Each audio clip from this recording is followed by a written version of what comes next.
Bonjour et bienvenue sur le podcast de Passion Chantilly. Nous introduisons aujourd'hui une nouvelle série avec des podcasts résumés de nos escales, rythmés par un échange avec Isabelle Vauchetoviez, tête de liste de Passion Chantilly, qui dresse un bilan de nos échanges avec les Cantiliennes et Cantiliens. Bonjour Isabelle. Bonjour Morgane. Isabelle, le jeudi 10 octobre à la salle Claude Rollet, Passion Chantilly a réuni plus de 80 personnes pour parler du développement durable. Qu'est-ce qui explique à nouveau le succès de cette escale pour toi ? D'abord Morgane, parce que je pense que le thème est un thème qui est aujourd'hui très cher aux Français et par conséquent aux Cantiliens et aux Cantiliennes.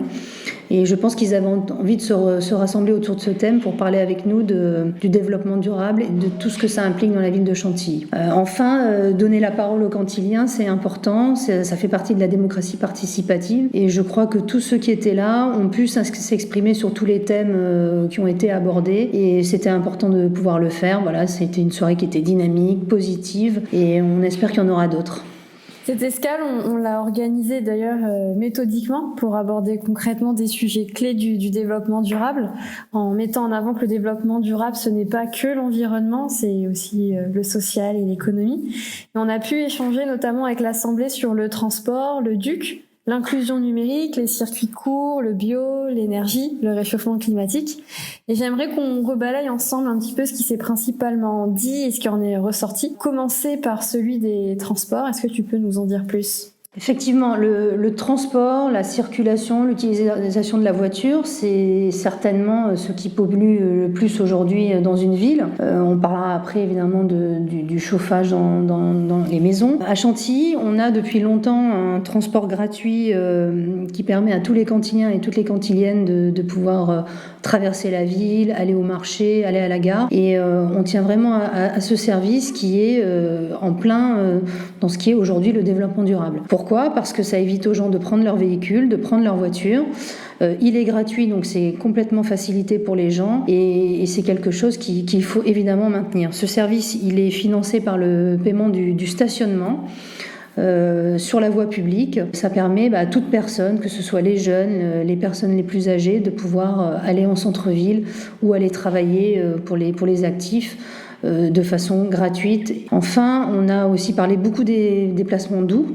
On appelle doux aujourd'hui, c'est le vélo, la patinette ou bien évidemment les déplacements à pied. Dans notre programme, nous aurons un plan de développement des pistes cyclables dans la continuité de ce qu'on a déjà commencé. Il faudra que ce plan il soit plus vert, c'est-à-dire des pistes cyclables avec plus d'espaces verts autour, et puis qu'il y ait surtout une continuité dans les pistes cyclables, des pistes cyclables sécurisées, de façon à faire un maillage complet sur la ville, pour que les Cantiliens et les Cantiliennes qui souhaitent se déplacer en vélo le fassent en toute sécurité. D'ailleurs, c'est pendant cette escale que Sébastien Fleurette s'est intervenu. C'est le vice-président de l'association AU5V.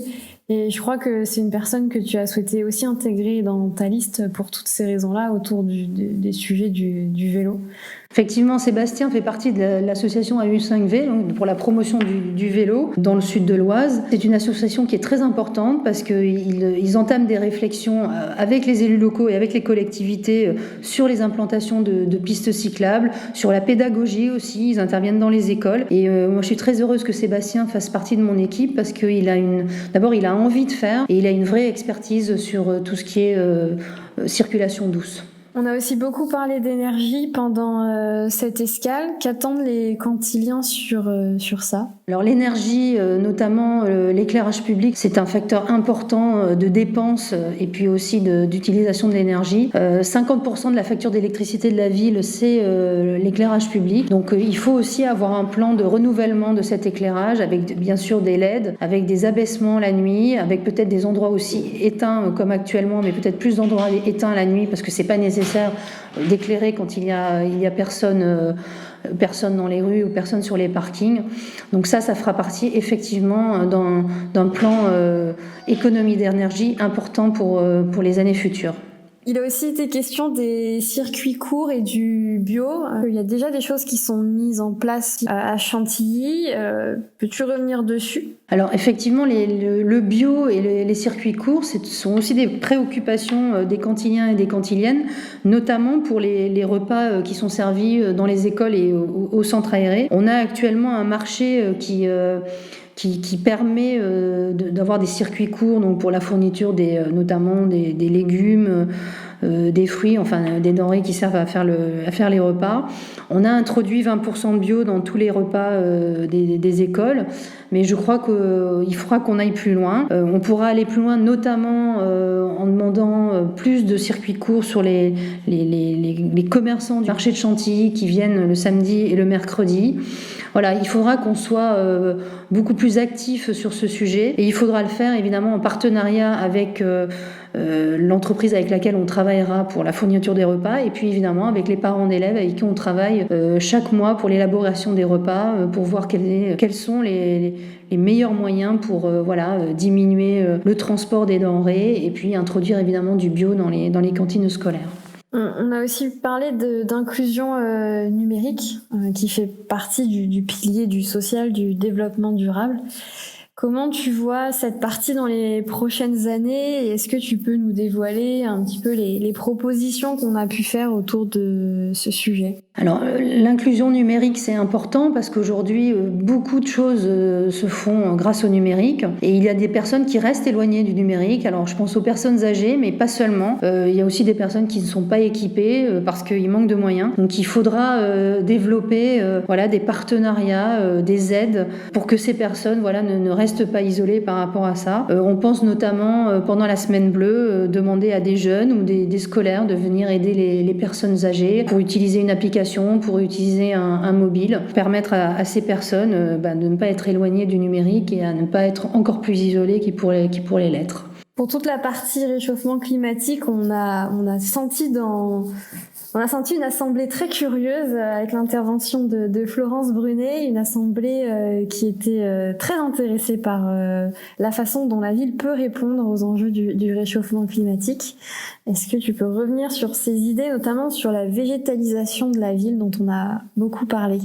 On affronte actuellement des phénomènes climatiques vraiment importants et difficiles. On a eu 2 périodes de canicule l'été dernier qui ont été assez violents. On se rend compte qu'aujourd'hui, on a besoin d'avoir une ville qui nous protège de ça. Alors comment le faire ? C'est avec des espaces plus végétalisés. Peut-être qu'il faudra moins bétonner, apporter plus de verdure, notamment, j'en ai parlé tout à l'heure, quand on fera des pistes cyclables, il faudra peut-être imaginer des pistes cyclables avec des arbres, avec des végétaux.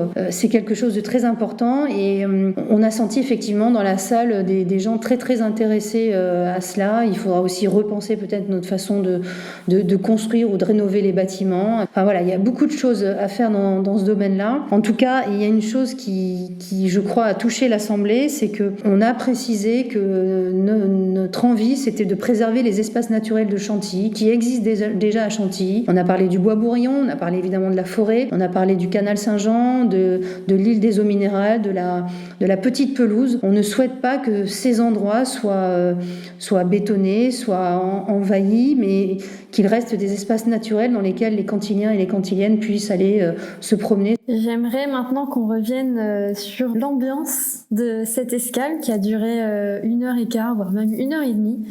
Comment as-tu ressenti l'accueil des Cantiliennes et les Cantiliens qui étaient présents ? J'ai trouvé que les gens étaient intéressés aux sujets qui ont été abordés. Il y a eu des questions. Il y a une personne qui était là, qui a posé beaucoup de questions à elle seule, donc qui était très impliquée. C'était intéressant. Il y a des propositions qui sont venues, donc ça prouve bien que ces échanges sont attendus des Cantiliens et des Cantiliennes, qui sont importants. Que l'échange, c'est ce qu'il y a d'essentiel pour la construction d'un projet. Et puis nous avions des propositions à faire. Je crois que ces propositions, elles ont été bien acceptées des gens qui étaient là ce soir-là. On a terminé nos échanges autour d'un verre. C'était sympathique, et il y aura d'autres escales, et j'espère que les gens seront à nouveau nombreux à y venir. Ça donne envie d'être à la prochaine escale. Est-ce que tu peux nous rappeler d'ailleurs le thème de la prochaine escale, quand elle aura lieu et où ? Alors elle aura lieu salle d'Alençon, dans le quartier du Bois-Saint-Denis, le 6 novembre prochain. Le thème, ça sera la démocratie participative, la sécurité et puis aussi le social. Le thème général, ça sera une ville bienveillante. Vivement le 6 novembre. Je te remercie Isabelle pour ce retour sur l'escale du développement durable de Passion Chantilly. Merci Morgane. Je vous donne désormais rendez-vous pour le prochain épisode des podcasts dédiés aux escales au mois de novembre. Celui-ci sera consacré à l'escale de la ville participative et bienveillante. À bientôt!